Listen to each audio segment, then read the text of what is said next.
Welcome, Metaflora family, to the very first episode of Beyond the Haze. Thank you for joining us. Shall we?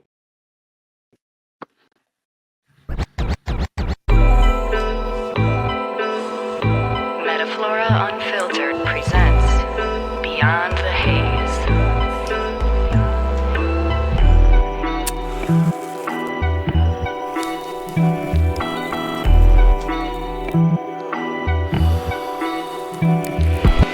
Welcome to Metaflora Unfiltered.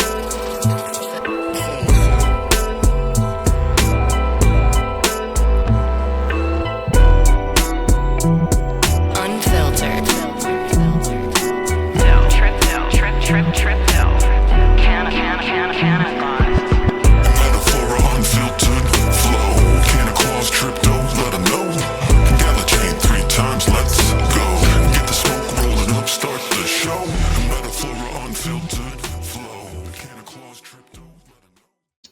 All right, everybody, welcome to Beyond the Haze. This is episode 1. I am Tripto, and here's your host, Canna Claus, aka Clark Bitter. How we Hey. doing today? Oh man, we're doing great. Really excited to get this show underway. We've done a lot of prep to get this thing going, and Lots of prep. Spacebar, man, Earthlings music. You guys killed it with that intro. Love that vibe. Brings us in nice. I'm coming to you from. I kind of threw my back out a little bit doing Santa Claus, so Canna's here in kind of in a relaxing situation. My studio is going to change a little bit, but got my elf, my Snoop on a stoop up there, hanging out with me, and here we are underway. Why don't we tell people a little bit about ourselves, and you can tell us all about you and how you found me, I think.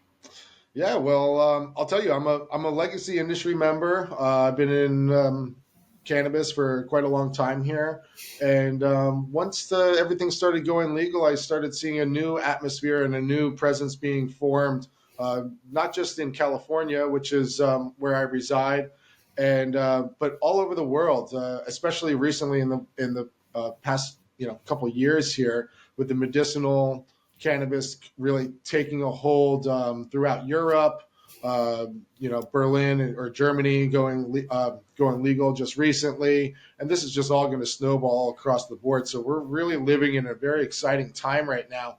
I started off creating this company, and I wanted to make a big splash in the industry, and I wanted to make a change because what I was kind of seeing out there was a disconnect from those legacy industry members and the new people that were coming into the field.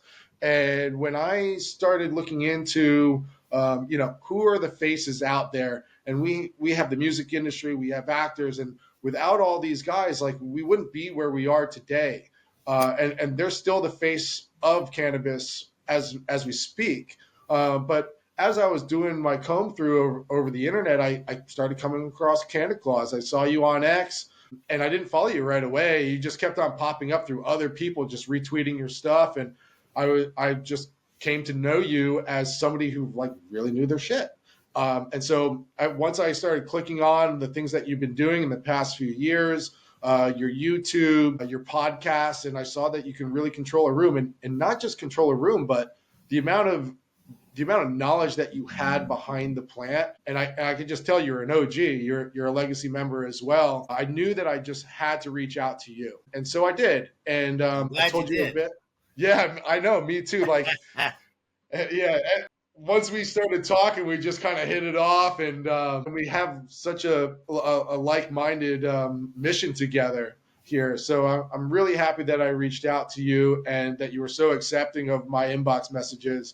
And it happened so quickly, and I'm really excited to kind of tell the world what we're about to do here. And the amount of stuff that's happened. We met almost maybe a month and a half ago, and what's going to be happening from then when we met to what we're going to be accomplishing in the next couple months here is absolutely unreal.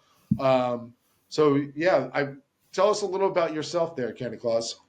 So, I'm a chef by trade. A lot of people don't necessarily know that, but when I was 12 years old, that's when I got my first job working in a kitchen. I had already been inspired by, I read an article about Wolfgang Puck, of all people, opening Spago down in Beverly Hills, and how he and his wife had put every nickel into it. They were sleeping in their apartment above the restaurant on the linens because they had no furniture. They had no money for furniture, and nobody showed up for the first, I don't know, 3 hours that they were open. Literally nobody showed up. And then I think the first limo showed up, and it was Steven Spielberg. And then it was just one limo after another. And that inspired me to be a chef. Like, he was doing things that weren't seen anywhere, and I had always been cooking, and it's what I became.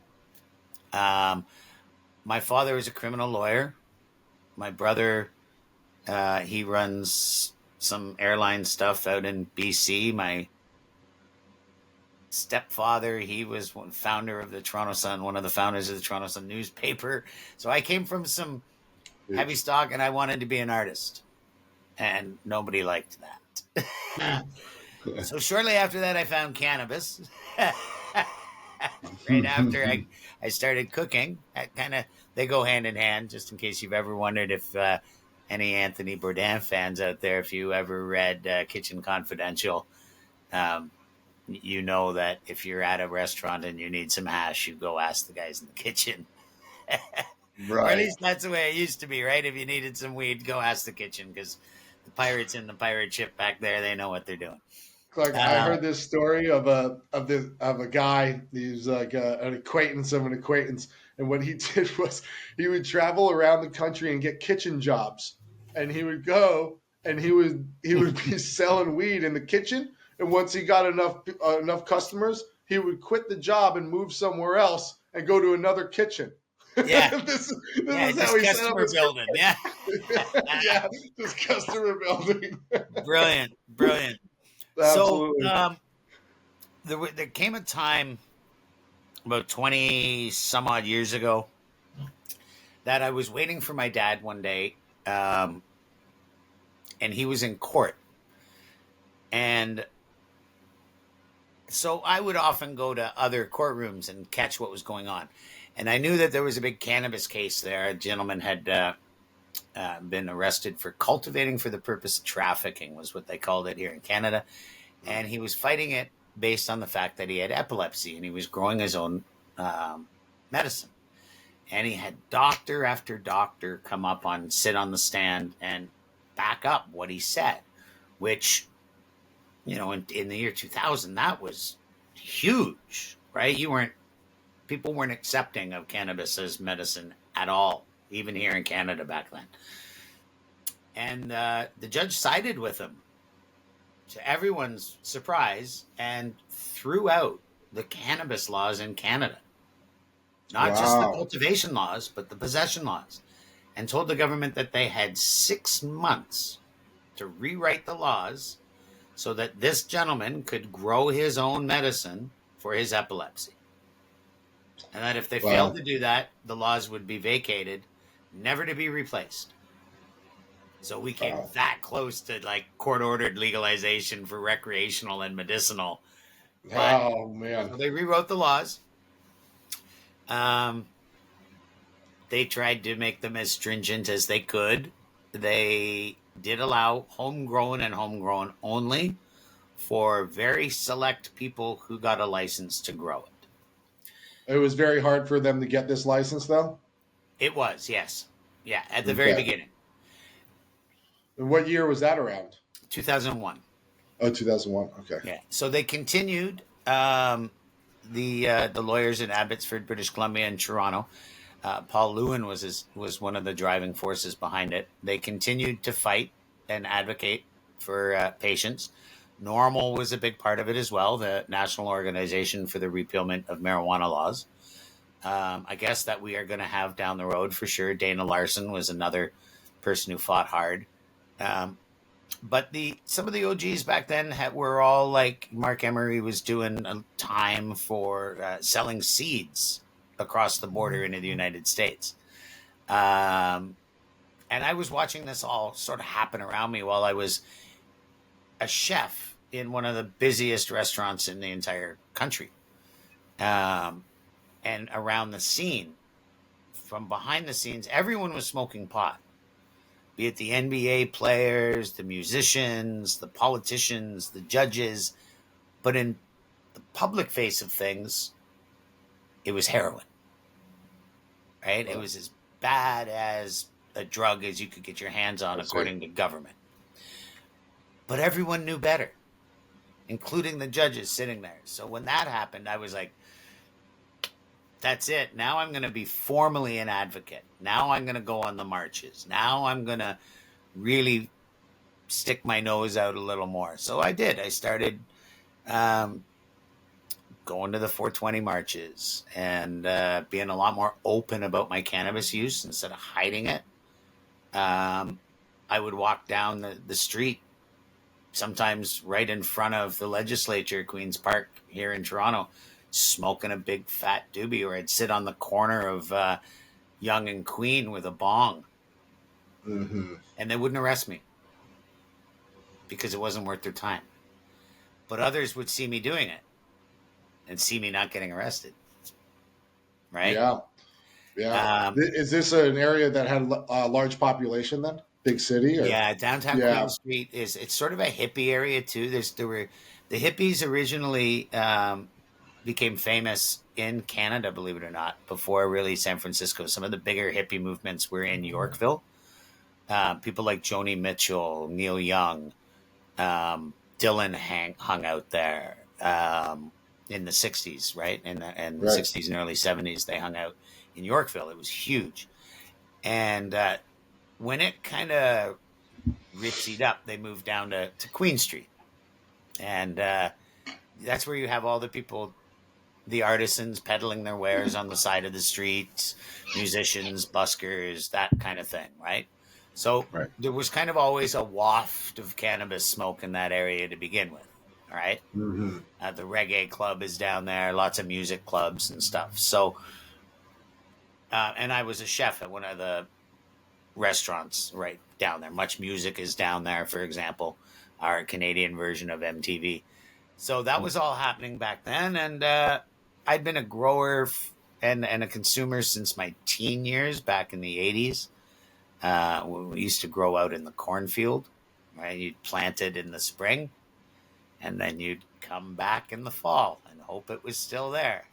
Oh, wow. That was growing back then until... So what, you would be planting them on a water table? No, you'd go into a corn... There's groundwater? You'd go right into a cornfield. Uh-huh. Yeah, a farmer's field, and that was being plant between the rows. I gotcha.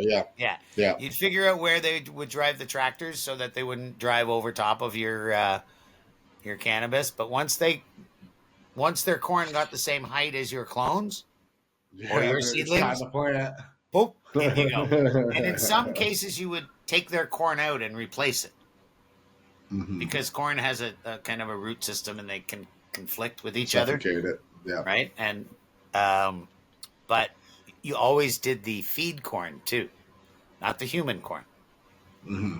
So you would go around this time of year, or maybe a couple of weeks ago, and look for the fields that still had brown corn stalks in them, because that they take off and they feed the pigs and they feed the cows with that stuff. Right. And that's the field you want to look for, because your stuff's going to be left long enough to harvest. If you're in peaches and cream field, your stuff's getting picked before it's even got a red hair on it. We've come a long way since the cornfield eras, though, huh? We have, yeah. We should do a whole show on that. Definitely one day, how it went from cornfield to your buddy stealing a street lamp because you couldn't get a high pressure sodium light. No way. Yeah, all the way to today when we have UV supplemented LEDs with under canopy light and side light, liquid cooled, right? And holy heck! And you can see why it's a good combination, the two of us, because my world and your world need to be together. Yeah. Someone like me who I don't want to become outdated by my lack of where the industry is headed. I also don't want to sit there bewildered, and I don't want my friends and others in the same situation as me. So part of what I'm in here for is to learn all about metaflora and the amazing stuff that you're doing over there with blockchain and all that stuff in a simpler way, so that my generation can get involved as well, because a lot of the knowledge that metaflora is looking for comes from the people that I've been with and around my whole life, right? Yeah, I mean, you're not alone on that. I mean, there's young bucks younger than me, and they Oh, don't know that world at all. Maybe they've read about it in some books about the '60s and '70s, and I doubt they even know about the renegades of the '80s that were mass producing cannabis in the hills. But today, on today's standards, we have test results that go all the way down the page, and you're just scrolling, and it's all these scientific terms. And man, I know people who've been growing for decades. I know people who've been growing for 10 years who are my age, and they still are like, well, I don't, like bro science was a thing back then, because that was the only science that we had. The only science we yeah. had was hands-on learning. And no, I've done this before. I've done trial and error. I've done comparisons side by side. And all of a sudden they start legalizing it, and they say, okay, no, you're allowed to bring this into a laboratory. And we're starting to bring it into the hands of some of the brightest minds that have their hands on some of the most high-tech instrumentations that we have in the world today.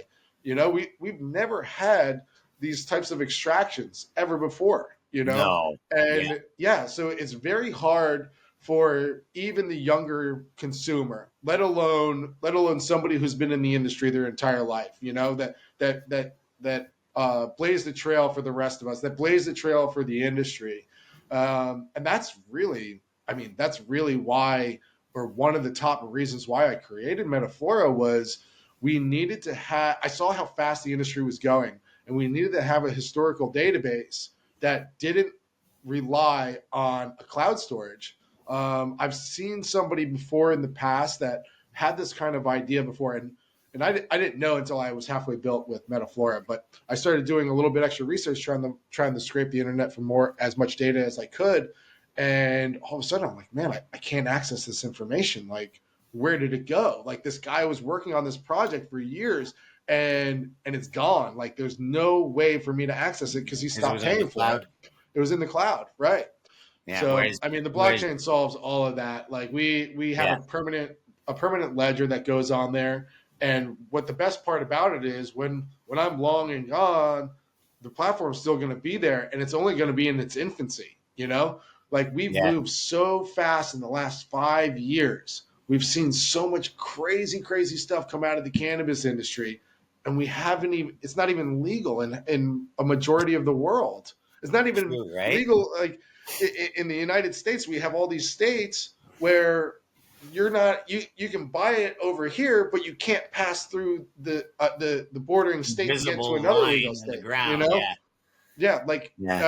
A few years back, even in California, if you owned a delivery service, you had to drive around county lines, because if you drove through that county line and they pulled you over, they would seize your product. We're in this blossoming era of this of the cannabis industry. Yeah, it's going to be massive industry. And it's bigger than alcohol ever will be, I think. And there can be just touching the surface of it. And as it expands, this is my main reason for being here, is to use this as a way to get the message out around the world, that I've noticed a pattern as districts and states and countries explore legalization. The anti-legalization side comes out of the woodwork, and they follow a pattern. They start with the same things, and they bring up the same things over and over and over again. You see it. We saw it here when it first started.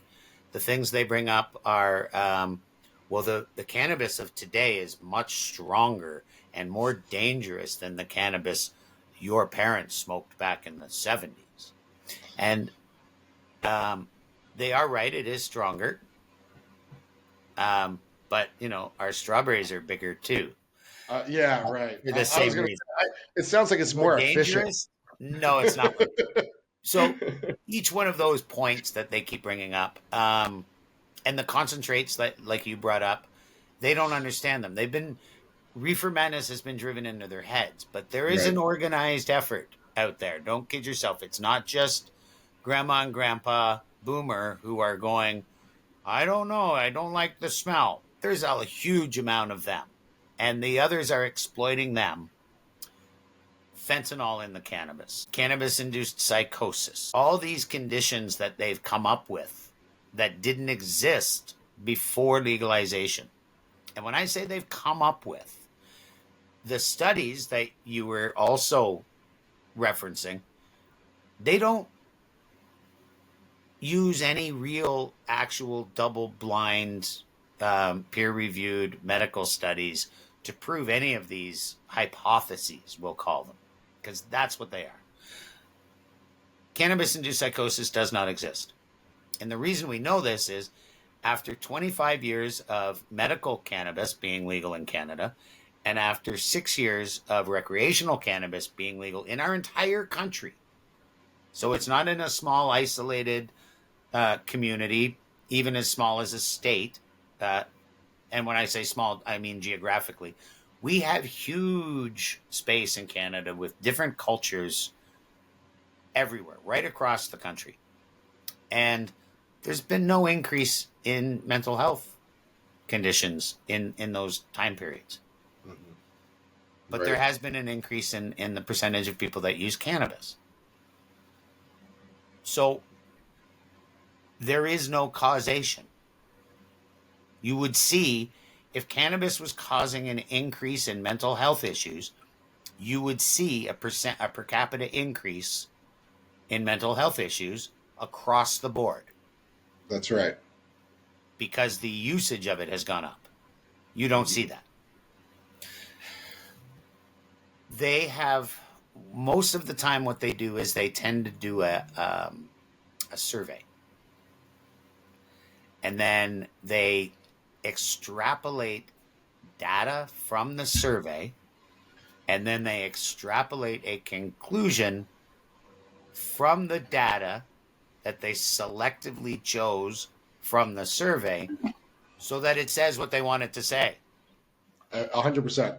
And I want to use this podcast, Beyond the Haze, as a vehicle to educate the legislators worldwide before they get bombarded with a bunch of false information when they start talking in their legislature, be it in Australia or the United Kingdom or France or Germany. France is the number one consumer of cannabis in all of Europe, but they've got the harshest laws. Right. So, the proof that prohibition doesn't work, I mean, that's, if you still think prohibition works and you're anywhere in government, anywhere in the world, you're a fool. Right. Santa Claus said it. You're a fool. I stamp it. And you need to educate yourself before you deny your population, your constituents, your people, before you deny them medicine that helps them, saves your government money, and helps in so many other ways too. It helps the planet when you grow it, both, obviously just by being a plant and carbon capture that way, but also through soil remediation and so many uses for the plant itself. So I want to use it as a way to educate people in the real facts about cannabis, and as a way also to erase the stigmas that were created since the Reefer Madness days. That's my goal. And also I want to entertain some people with some fun stuff too, because we can't just be here spouting information. Cannabis is also a recreational product. It's not just a medicinal product, and it's a lot of fun, right? Like, I don't think we would have as much passion for this and would if it wasn't fun. I think it's the funnest medicine that you could take. Yeah, I think it's the only fun one, right? All the recreational smokers are out there. They don't even know they're medicating. They're just like, oh, I just like getting high, man. It's like, you have no idea. You're actually helping your body a lot. I don't know. I was talking to some people the other day, and we were talking about some of these stigmas of cannabis and the false reporting and things like this. You were talking about. They're burying the studies that they're conducting themselves because they're the people that are actually paying for the studies to get done. They're looking for an actual result to come out of it, right? And so I believe High Times actually put it out there very recently. The tobacco lobbyists, they paid for this study. There was actually multiple studies that came out, and just to highlight it real quick. They wanted to pin cannabis smoking on lung cancer. And so they did the study, and they did the control, which is the non-smoker. They did the cigarette smoker, and they did the cannabis smoker. And the results came out, and they were like, well, the most susceptible to lung cancer was tobacco smokers. The second susceptible user for lung cancer was non-smokers. And the least susceptible to lung cancer was the cannabis smokers. And they were like, wait a minute, that's not right. Bury that. Let's do another one. And let's try to find another way around this because we need to get cannabis to stay on illegal. There's an ongoing study out of Harvard on the same thing. And it's now been going over 20 years. And so they added another category, and that was those who smoked both cannabis and tobacco. How'd this one come out? They were the most susceptible. The most susceptible, really? Yeah, if you smoked them both. And they figured out the reasoning. And the reasoning is actually because of one of the medicinal qualities of cannabis. THC is a bronchial dilator. So when you smoke cannabis, you actually expand your lung capacity. Mm-hmm.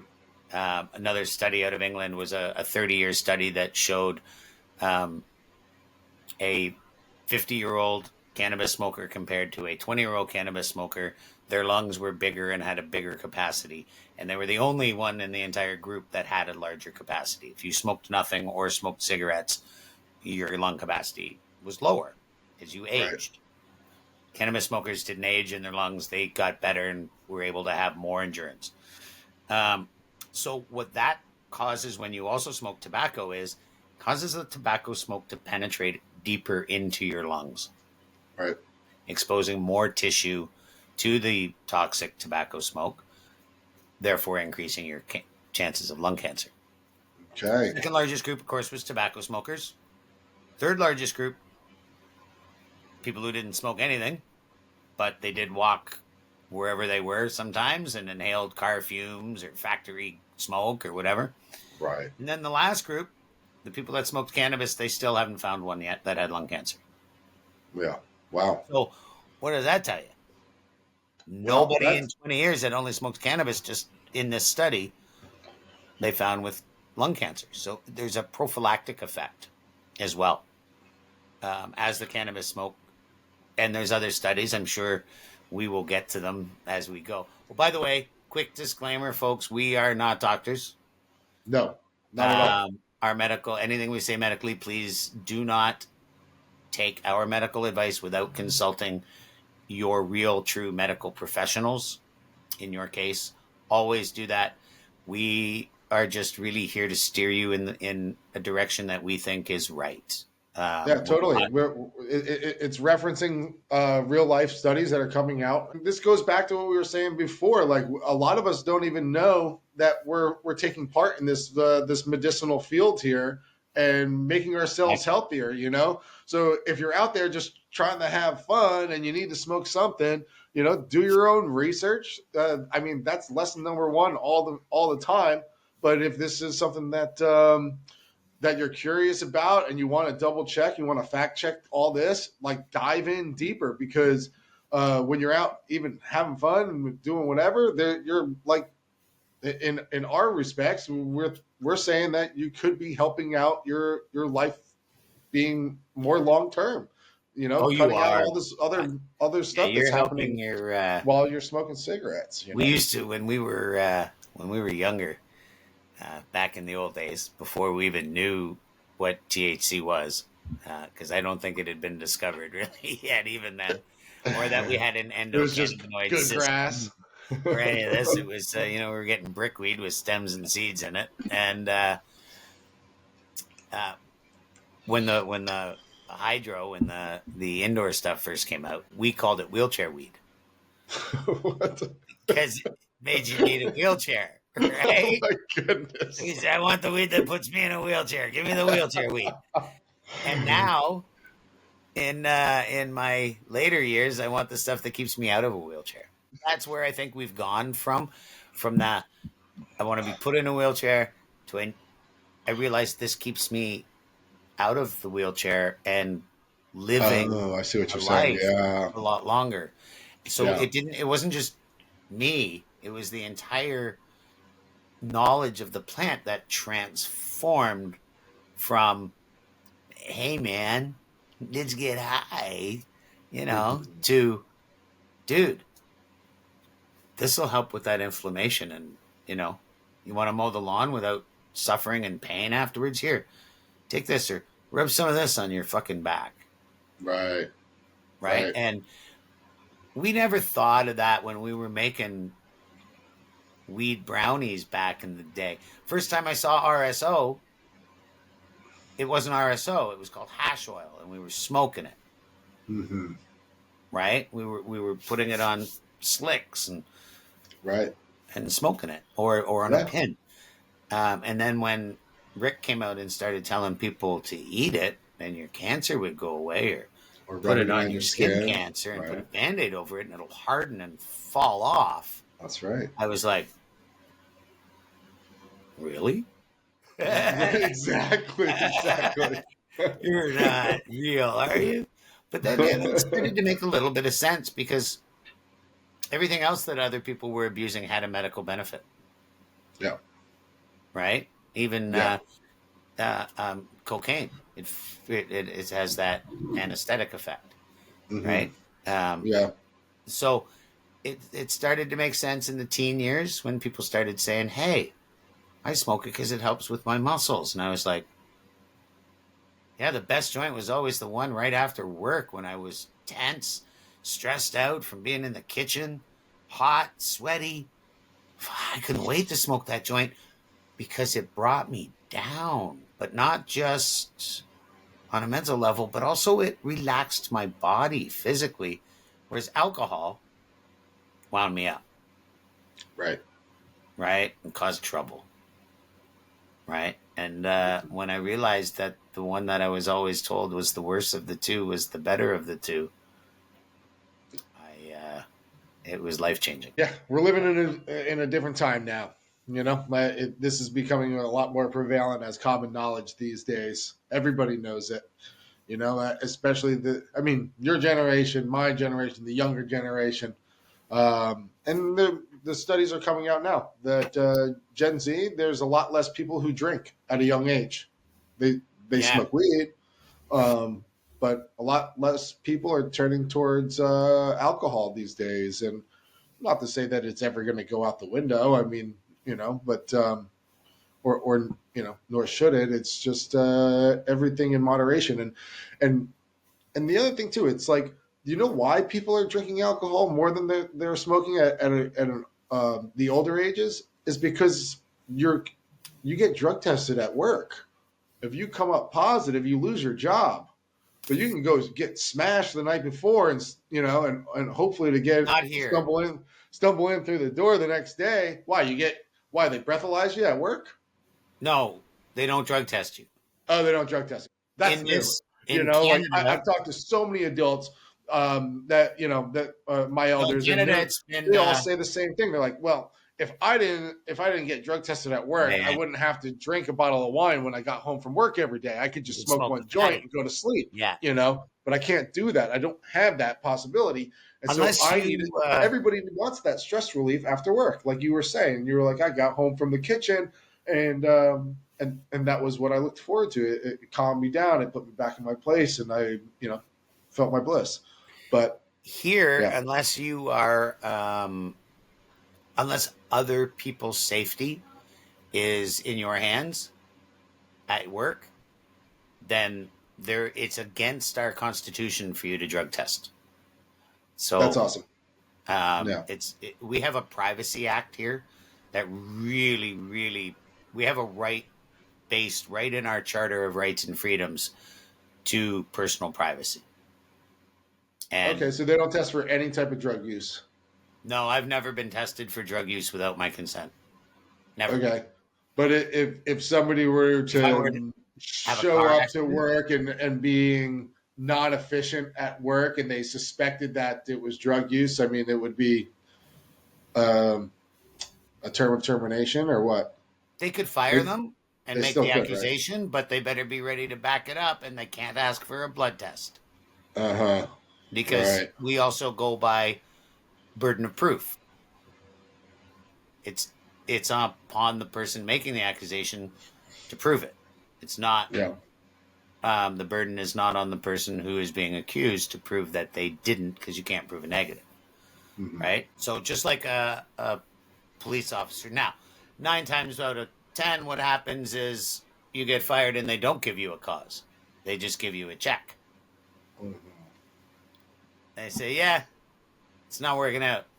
Here you go. How about for driving?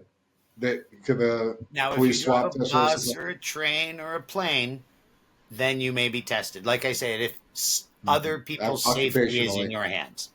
Right. So, if you run the nuclear facility, yeah, they might test you for drugs. But if you, you work in an office building doing anything, they're not testing you for drugs. Yeah. Yeah. So how's the cannabis industry in Canada? You have anywhere that you can go to get a THC infused pizza yet? No, we can't get a pizza. But man, I've seen beef jerky. It's all sold through our dispensaries, right? So we don't have restaurants or cafes that we're allowed to consume in, which is a shame. So no smoking. You can smoke it or vape it in the same places you can smoke or vape tobacco. Right. And we're pretty stringent on tobacco. There's no indoor tobacco use anywhere in public spaces in Canada. Not even vaping, right? Not even vaping. There's no outdoor use where there's food or alcohol served. And you have to be a certain distance from the entrance of a building before you can smoke a cigarette without being at risk of a fine. But you can light up a joint 9 meters from the entrance of any building. Okay, that's interesting. Which is about the industry's changing so much. It's like like I said, can you get THC infused pizza yet over there? Because it's like you look online now, and there's so many influencers out there in cannabis. We have. Oh yeah, and you just posted the other day the gun. Yeah. Blow that thing up and blast that those room. Listerine breath things that you put in your mouth and they dissolve. Oh, jeez. We have those now in THC. So it's like a gel, a slip of gel. You throw that in your mouth and poof, it goes right into your veins under your tongue. Wow. Yeah. So like instant THC and hello. Apparently the reaction, the effects are almost as quick as inhale. Right. But they're edible effects. So like boom, boom. And then you get another kick once it goes through your liver. Yeah, that could be a little bit dangerous. Well, I think isn't it more dangerous to eat something and have it affect you 2 hours later? I'm just saying, edibles is like sometimes it's a very psychedelic experience if it's dosed really high, What's the best edible story you ever heard? Oh man. Because mine involves police officers up here. Yeah. Oh man. I ate a 1,000 milligram brownie, and I could have sworn I was on my way to the airport, And man, I was in the taxi cab and I was having visions of the plane going down, and I was like, I'm not getting on this plane. I'm not getting on it. I had the vision. I knew what was going on. You know, I'm telling you, it was You started super, bad super. tripping. There's no such thing as a bad trip. Okay, You gotta ride an that. anxiety-filled trip. Maybe You gotta ride that one out and learn from it. You know. Yeah. And the lesson was there's this brownie, and it was a picture of like a gold miner, and his head was in the dirt, and it said on huge letters, the whole packaging was, "You can always eat more, you can never eat less." But the brownie tastes so good. It was like the best tasting brownie I've ever eaten in my entire life. Yeah. And I'm just snacking off of it. And all of a sudden I looked down and it was completely gone. And I was like, whatever, you know? And next thing you know, I was on this wild, wild ride. And I've been there. Yeah. But no, I made it fine. I was flying from California to Miami and just kind of slept the entire time. But I'll never forget it. The story that I'm going to reference didn't involve me. Yeah, me neither. But it involved 2 Toronto police officers who had raided a dispensary. And they had decided that they were going to sample some of the cookies themselves. Oh, my goodness. Yeah. Why would they do that? Because I don't know. I don't know why. I don't know their motivation. But so they took the edibles after the raid, and they went and they parked. And it was wintertime. It was around this time of year. And they ate the edibles. And then they said to themselves the famous words, "These things aren't doing shit. I better have another one." And then they were in trouble. And the next thing they knew, there was a call coming across the radio of officer in trouble. Partner is missing. Oh, my goodness. And what had happened was the 2 of them, the one started freaking out. He got all paranoid, started getting all jittery, and got out of the car and ran away. This is what happens. Just got up and ran. And the other one went out to look for him. Mm-hmm. And they were both really baked. Like non-users, they probably had a couple of 100 milligrams each in them. Yeah. And now you got 2 stone cops looking for each other, or one looking for the other one, wandering around an ice-covered neighborhood. And when he found the other officer was up in a tree. Oh my goodness! Hiding in the tree. And this stuff doesn't work. Got scared and slipped on the ice and fell. And then it became, they got another call, officer down. And then they got a call, no, never mind. The other guy realized what was going to happen. Yeah. The cop in a tree thing, though, was just like, where was he found? Up a tree. I was always reminded of the elephant hiding in a cherry tree with the painted red toenails as camouflage. It's like, that's not gonna work, buddy.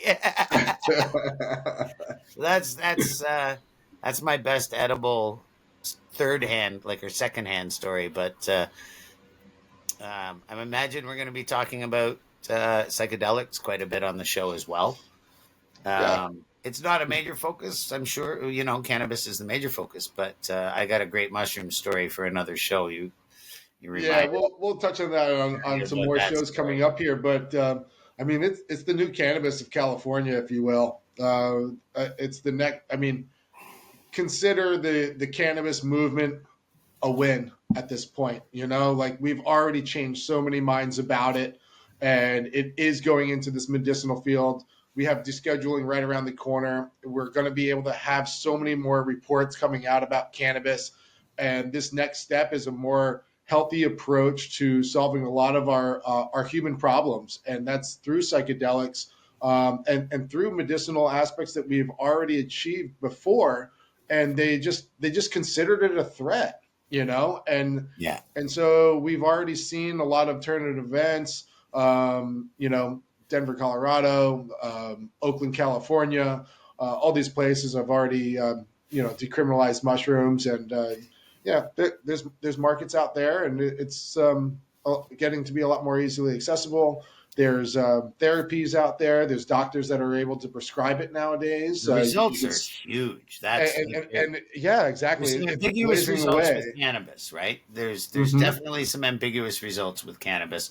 So it's been a harder push for us with cannabis, but you simply Totally, can't 100%. argue. It's You can't unreal. argue with the results of psilocybin on PTSD. You just No. can't argue. There's no you. I mean, you can. In today's day and age, you can argue whatever the hell you want, right? Right. Because we have places where you can say what you want, and there's no real recourse for it. But you can't knowledgeably or with any credibility argue against the results that PTSD patients have when they either microdose or they do a big reset, or there's a whole slew of different mental health issues. So it's definitely something else that we wanna talk about, the research that's moving forward with that. Yeah. Cannabis, obviously, it's debunking, and it's whenever we find something new, folks, something that you haven't necessarily seen yet, we're going to make sure we pass on that information to you in every episode. There's always something too, so there'll be an update there. We're going to have some entertaining and very entertaining parts of the show as well. Stupid pot tricks. Yeah, stupid pod tricks. Yeah. So in much the same vein as someone had another one with it was the same sort of name, but the O was a different letter, and they would have these pets or whatever come on their show and do tricks. And so we have quite a community here on X, and we'd like to invite everybody who does or does some stupid pot tricks. We've seen some real good ones out there. I've done a few myself. I attached my chillum to my pool inflator one time, and that went really well. I think I smoked a gram of hash in about 4 seconds. Oh my goodness. Yeah, and I think I've been seeing some really good ones on X recently. There's some brilliant ones. The fella that, and it was mushrooms, so I don't know if it counts for stupid pot tricks, but what do you eat? I'm a count it. Did he eat 10 grams the other day, or oh gosh, 20 grams or something? If I get 100 likes, I'll eat all these mushrooms. And he got ratioed, like he wanted 100 and he got 1,000. It was like, oh shit. Oh shit. I'm all out of mushrooms. I don't know what to tell you. I gotta eat all of them. But he did. I think it was Chompers was his name. But yeah, and we've got some great members of the community, both here, Instagram, TikTok. There's all kinds. So it's a great way for them as well. If you're a Twitch or a streamer here, and you want to get a little more exposure, and you're a perpetrator of stupid pot tricks, we'd love for you to submit to us. The information will be at the end of the show, I imagine. We'll put up how to do that, and we will have. I believe we got some prizes for the winners too, right? We're gonna be we're gonna kick it over to the community to start voting on the best one per episode, and in our last episode, we'll start playing them all over again. We'll have we'll find a winner. Trick of the year of the season every year. So that should be interesting. I'm looking forward to see what these creative people come up with here, because let me tell you, there's a huge correlation between creativity and art and cannabis. There always has been. Some of the, if not the best musicians in the world, almost always consume cannabis in one way, shape, or form. Same with visual artists and composers and musicians and stuff. And we have our own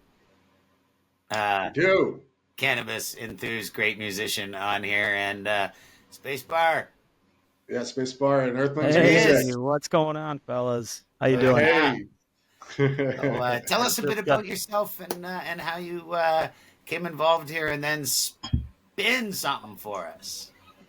Yeah, absolutely.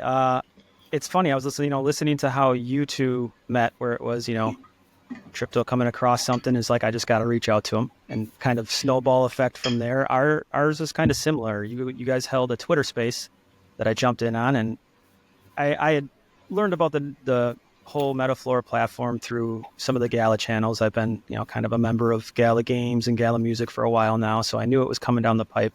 I did a lot of research on it, and I kind of jumped in on the early stage. I got a couple of legacy nodes hanging in my wallet, ready for this thing to jump off. So it was just me paying attention to the project, being enthused by the technology behind it. It makes a ton of sense. Obviously, music and cannabis have gone hand in hand since the beginning of time, and it's been a big part of my life on both ends of things.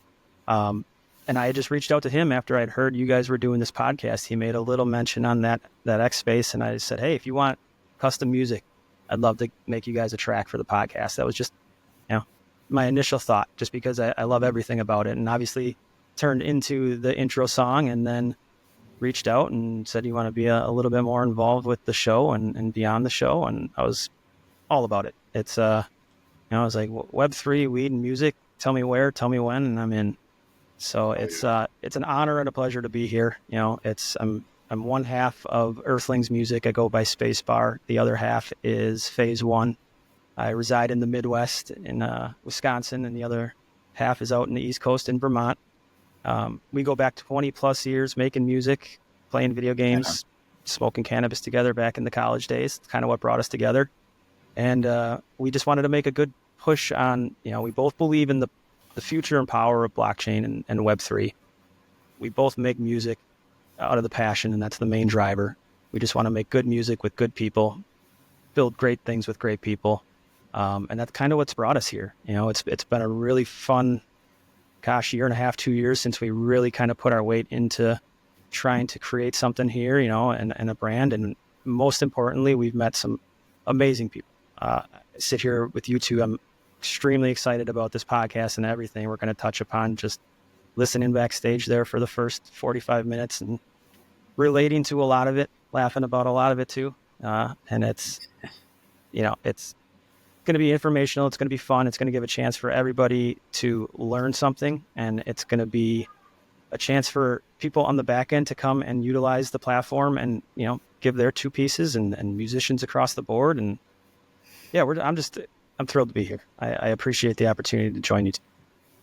Yeah, we're super stoked that you came on board as well. I reached out to you. Well, we're going back and forth, me and Spacebar here, and I pitched over the song over to Canna Claus, and he was like, "Whoa, this is so dope! Can you get this guy on the show?" And I was like, "I don't know, man." I'm like, "Let's see, let's try it." And it took me like a few days to reach back out to you, and I just wrote one sentence, and you're like, "Yes, let's do this," Every And show's got, a band leader or a DJ. You got your Paul Schaefer's, you got your Tito and the Cletones, you got. It just makes perfect sense. Arsenio Hall had a guy, a DJ. I can't remember what his name was. If anyone remembers, leave it in the comments.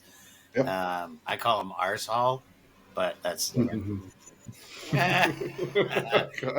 it's that we needed to have a musician vibe, and man, when I heard that intro song, and I heard my own name getting really that's awesome said that way with that vibe, I was like, oh yeah, kind of close. That's the vibe. That's the vibe. Yeah, right. No, that's what's up. The good thing is the vibe of what we do and what you guys got going on seems to mesh really well. Does that intro song have like an extended version of it? Not yet, but we've kind of talked about that as being a possibility and an option. I really like the vibe of it. And in essence, it's an intro and a chorus. So if, bringing in maybe some other right artists to kind of finish the song out is something that is definitely on the whiteboard as an idea. That's super cool. Cool. Well, maybe I can throw a verse in there. That's what we need. Yeah. We need original vocals on there from you. It's not going to be complete if we can't get. We'll get That some. was Yeah, cool. absolutely. We'll get Santa Claus popping out some rhymes. Now I'm even more excited. Yeah, right. Me too. And now I'm more nervous. Yeah. How It's good stuff. fast, how slow? Which way do I go? Smoke another joint, you'll be good. Yep. Yeah, we got something for We that. hear. Yeah, we got something for that. Let's hear some Speaking of Earthlings which- music. Yeah, okay. Yeah, for sure, definitely. Actually, the timing of this is kind of great. We have a new track that just released with Elyisum and another producer out of the UK, Robot Clinic, just released out on Gala Music. I know you had kind of previewed it before it was even released, but now it's official. That probably a good one to jam into. It took us all out of our comfort zone, which was really, really fun to do. And it was one of those things, every now and then you just make a song that everything just kind of falls into place. And Amazing. this was one of those for us where at the end of it, we all kind of looked at each other and we're like, wow, that was fun. And this is something. So this is Counting Backwards by Elyisum featuring us Earthlings and Robot Clinic as the producers.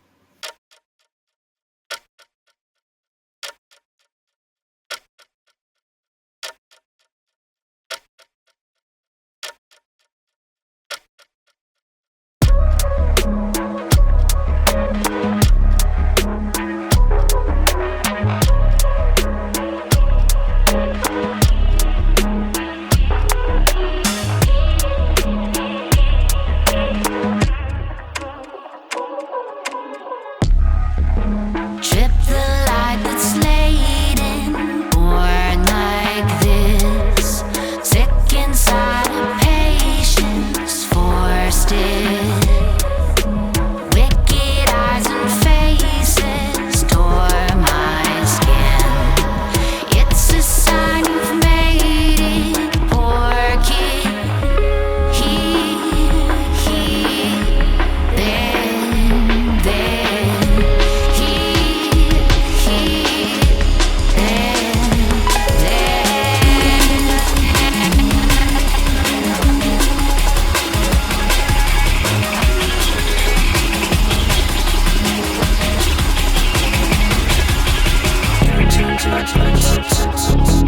Wanting to heal, now I've been lost. Not less the deep, the time it cost.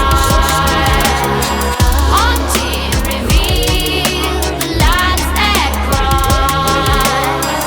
God bless the process that brought me to me. God bless the process that brought me to me. God bless the process that brought me to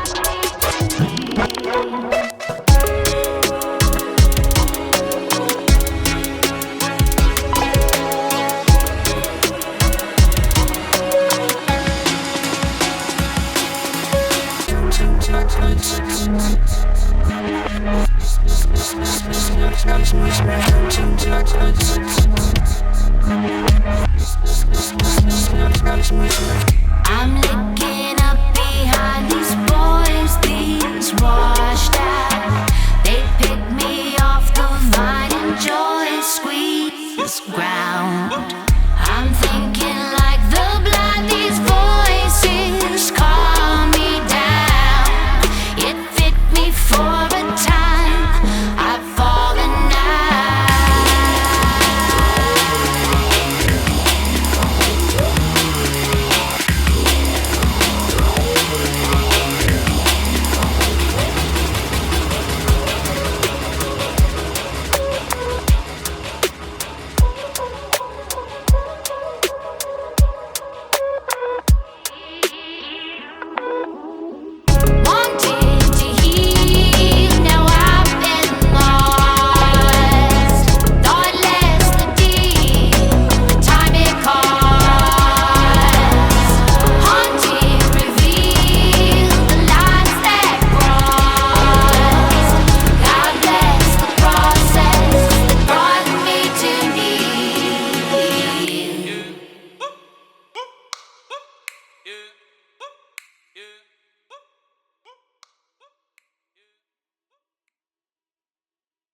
Yeah, that sounds super dope.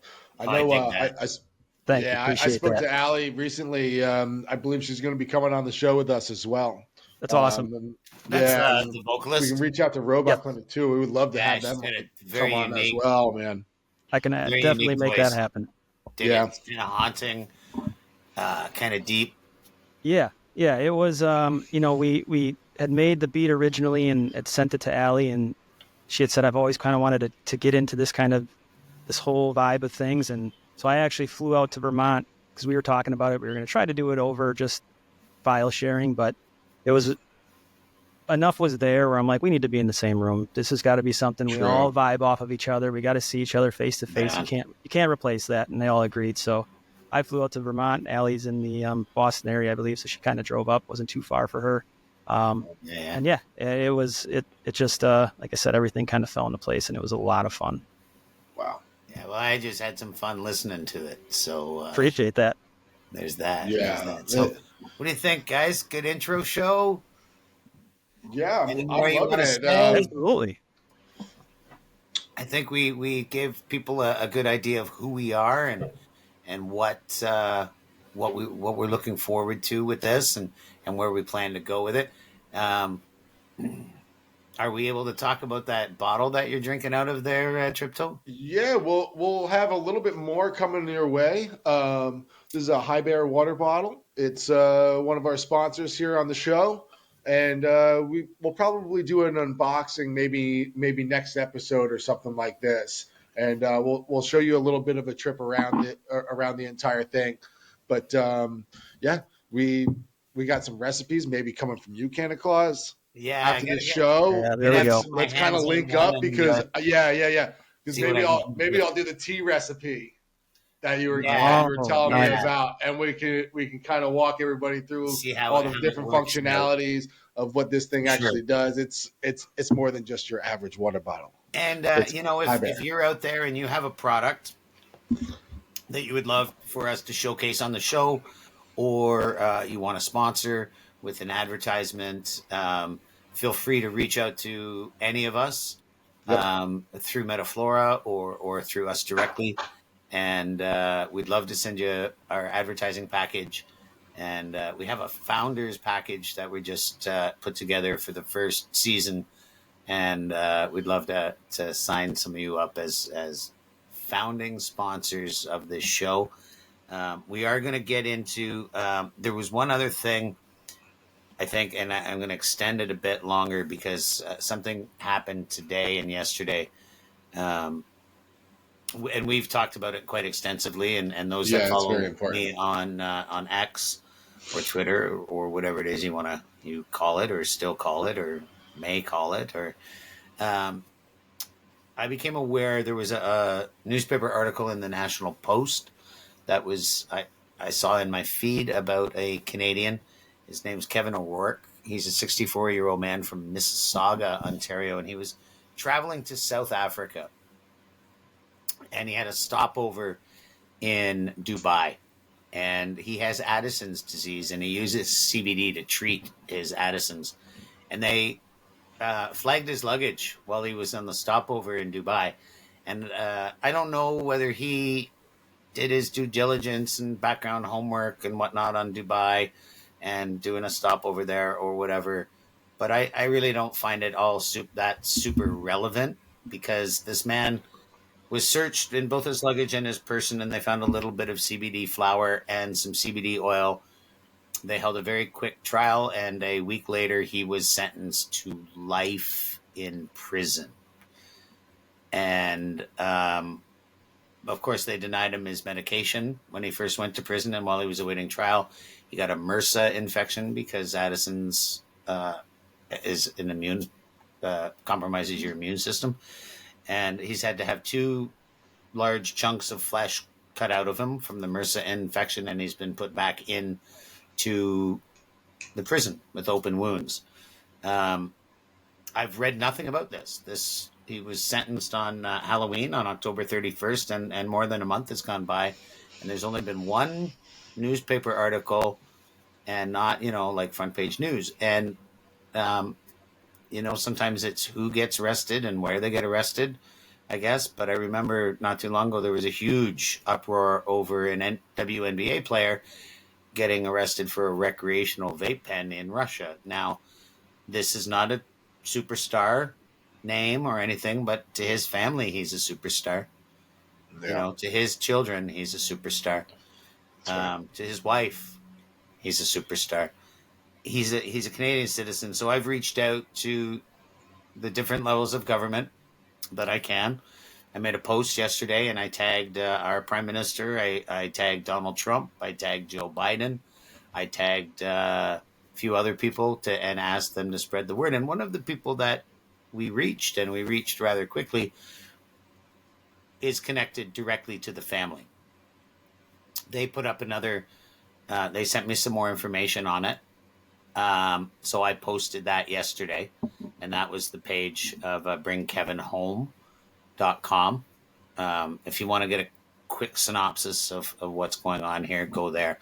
And then today I reached out to only one news organization, actually, which was the CBC National News, and they got back to me within the hour.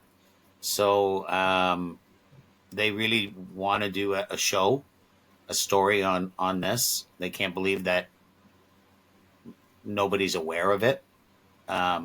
He's having an appeal of his life sentence on Christmas Day. So by coincidence, Santa Claus is reaching out, and by coincidence, it's on Christmas Day. So maybe Unbelievable. Maybe Claus can bring a present to a family and get this man home. If I really did have a sleigh, I'd fly it over there right now and throw him in the back, bring him home to his family if I could. So this is why, at the end of the day, this is why we do this, right? If we can use this show as a vehicle to help people in this kind of situation or any other unjustly imprisoned person because of this plant, we will. I will. I always will. And I'm thankful that we have that opportunity to do that. So let's hope that something can happen, that we can raise more awareness of his fate, and we can hopefully change his fate. Yeah, exactly. I mean, this is actually like a very, very amazing story. I hope that it ends very well, though. Yeah. It's the power of social media. You had no connection over this family to begin with, and it was a post that became a repost, and I just somebody reposted kind of someone tracked you else's post. down, and it hit to the right person. Mistake me if I'm wrong, but you've reached out to members of parliament that have a direct line to Justin Trudeau. So you're working directly in the hands of your upper government with the prime minister, and then took I don't it know even another. if it's actually gotten there. Right, but Right? but these are the efforts that are being moved forward, and I presented it to the gatekeeper. right to the It has to gatekeeper. go from the gatekeeper in. Yeah.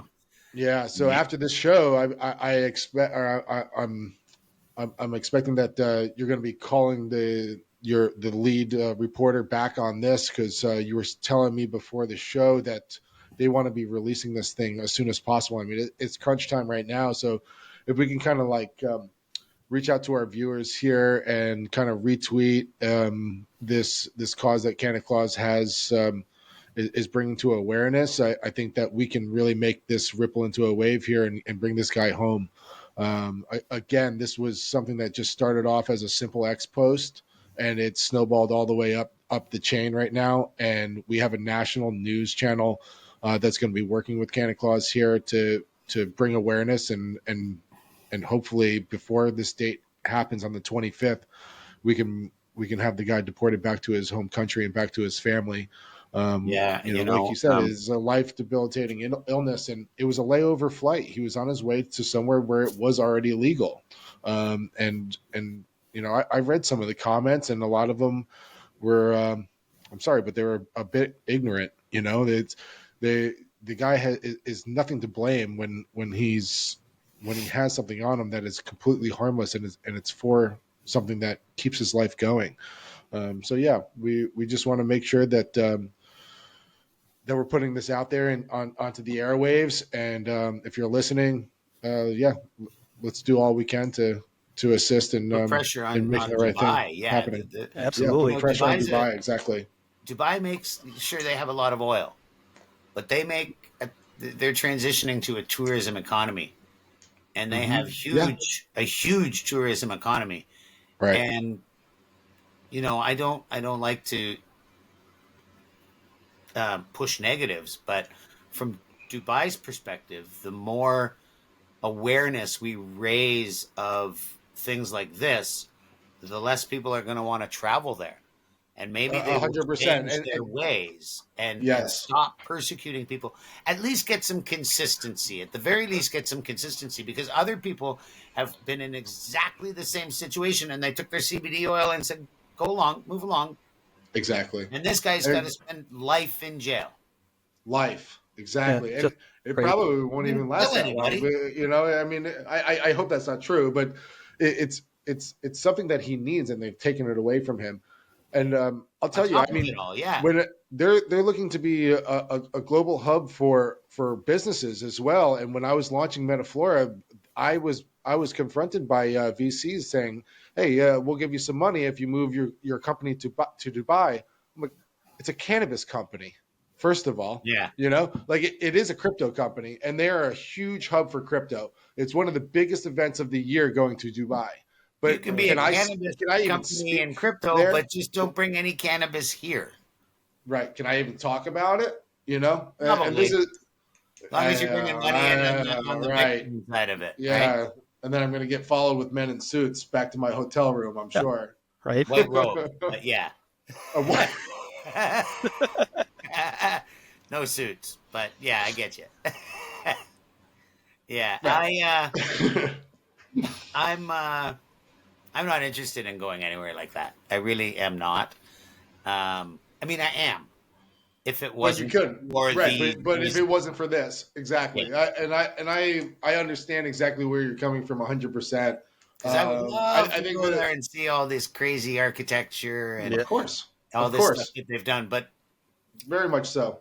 I have to do it vicariously through others, because I would end up with 3 life sentences in there just for the beer. Exactly. And I hope the right thing is being done. I think that you're doing the right thing. You have reached out to as many high profile officials that you can in your country. And we need to bring this guy home. It's interesting because, not everybody has done any advocacy. Very few people have done any real advocacy, and they get in these situations and they don't know what to do. They know enough to call the embassy. They know that much. Right. And then the embassy tells them something, and then they sit down and they wait for the embassy to call them. Yeah. They think they've done all they can at that point. And there's a lot more that can be done. And someone like me, who's been causing shit for decades, knows the difference between causing a stink that is ineffective and raising awareness that brings about change, because those are 2 different things. I've been a huge advocate of, like I say, cannabis, and the other one that I had was I'm always been against the captivity of rare and exotic animals for our entertainment, because in order to do that, you have to torture those animals in order to train them to jump through hoops or whatever. So a good example is Marineland here in Niagara Falls. I've been advocating against facilities like that and cannabis. And when I started, Marineland was full of whales, and it was completely legal, and cannabis was completely illegal. And now cannabis is completely illegal and keeping whales, and now cannabis is completely legal and keeping whales is completely illegal. Mm-hmm. So I'm all with you on all this. I mean, especially on the cannabis front, and so now I'm looking at. I know you said you're out there holding signs and you're making a difference. You're able to reach out to these higher ups. I'm like, well, how do I make a difference? Like I want to make a huge difference. So, I went out, I bought 120 acres out in California, and I'm like, I'm gonna make this place a voice all over the world. I want this place to be a headquarters for activism for cannabis. I'm going to tie it to this blockchain company that has this historical database that it's not for California. It's not just for Canada. It's not just for here. It's for every single person. I just toured around around Europe and seeing this brand new industry being taken hold of, and preaching to everybody, just saying like, hey, listen, like it's all about origin. Like you guys, everybody wants to invest in their own country, in their own area of industry. And I spoke to a lot of people in South Africa. That's where this guy was coming from. He was going to South Africa. Yeah. And this is a huge emerging market in the cannabis industry. Okay. Sure. They have import-export laws. And they're talking to me like, oh, you got a place in California? Like, well, we want in on California. And I was like, I want to certify your origin and then bring it to California, because guess what? Everybody wants California cannabis, okay? No matter what. But yeah, I know California. Yeah, you say that now. But see the stuff we got out there. No, but I'm not saying that. Hey, first of all, what I'm trying to tell you is that people from all around the world want to know where it comes from, and you can make exactly. I'm just teasing. I know. Everybody loves to tease me about it, but they're not right. They're not true. Hey, there's been a competition between BC Bud and Cali Bud forever, and the end of the day you're both growing it indoors into the same. Hit the nail on the head on that one. When I was a kid, the BC Bud and the Hydro, we all knew where the origin came from. Every single, am I right, Spacebar? Oh, 100%. This is where it came from, dude. We used to be getting. I'm not taking away nothing from Canada. Canada makes up 70% of the supply chain in all of Europe. I mean, this is fact, okay? But we're gonna have one of those legacy guys that you probably grew from and didn't even know it on with Smokers Farms down the road. Yeah. This guy, I've been following him for a long time because he's got that MK. We'll get through the holidays and get them on the show. We had him on the podcast, and I've been smoking that Master Kush Ultra of his for decades. We go back to the social networks and how X is, compared to all the other social platforms out there, the acceptance of cannabis on X is exceptional. We're able to do what we do without fear of waking up and not having an account. Mm-hmm. That's right. And all the other social media, they still are full of reefer madness. And they still, we've seen a huge influx. I won't say the name of the other platform right now, but it was the major cannabis platform. And now people are fleeing from it before they get canceled. Wow. Because so many people have been canceled. I'm sure you've noticed on X. I think I've probably picked up 200 or 250 followers from the great exodus of the platform that begins with an I. That platform literally drove the industry. Like people were like, that was the hottest strain of the year because of that platform. Yeah. And now metaflora is not on it. We're actually exclusively on an area that I feel that makes a bit of a statement, and if things change, I'm all about it. But right now there's a bit of a political ploy over there that's not really aligning with federal deregulation or federal legalization. Some of these other, like Meta's the main one, obviously, and I don't mind mentioning Meta because they have several different platforms, but they have a strict cannabis policy, and no, and they allow it for a long time, but once you get to a certain level, they don't even give you a warning. You're just gone. Yeah. And once you're a social influencer with 150,000 followers and commitments, and all of a sudden you Yeah. don't have followers, but you still have commitments. And that's not a place you want to be. Right. Yeah. So, Here, monetize your brand on our platform up until the point we don't want you to monetize your brand on our platform anymore. Like, how's that supposed to work for anybody? yeah. No. What is that about? It's interesting, but we're all Xers. We're all on there. We're all, we got our roots there, but there's a bit of roots on YouTube as well. For me. That's right. And obviously locally in community, it's the Facebook, but I don't do. That's where Canna Claus really started, was Facebook and YouTube, and neither one I touch anymore. I'm on X all day, every day, pretty much, except when I'm not. There's a typical stoner statement, eh? But and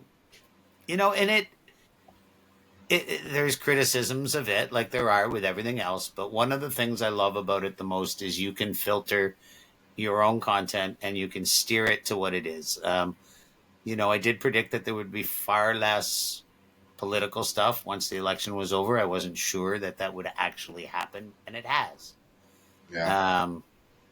Which is kind of cool. I don't know if that's because all the one side left, or if if just people stopped and settled down, or if the algorithm stopped pushing it or whatever. But I'm back to having 95% weed content in my feed.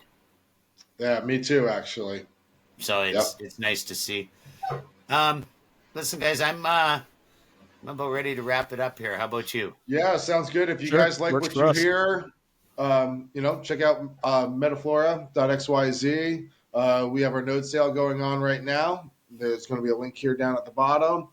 Come check us out. And we got another episode coming up for you 1 week from now. And stay tuned for these guests. They're huge. You're not going to want to miss this. We're going to be focusing on the situation of medical cannabis in the United Kingdom in our next episode. Right. So stay tuned for that. We have some pretty powerful and influential guests coming on that, world changers, change cannabis and acceptance of it in their own countries. So that's right. We're going to highlight them and spread the word of what they did there and continue to do. Right on. All right, everybody. Spaceboy, you want to play us out? Our Get outro? out of here. Absolutely. All right. Peace, love, See you cannabis. Thanks for joining us, everybody. See you next week.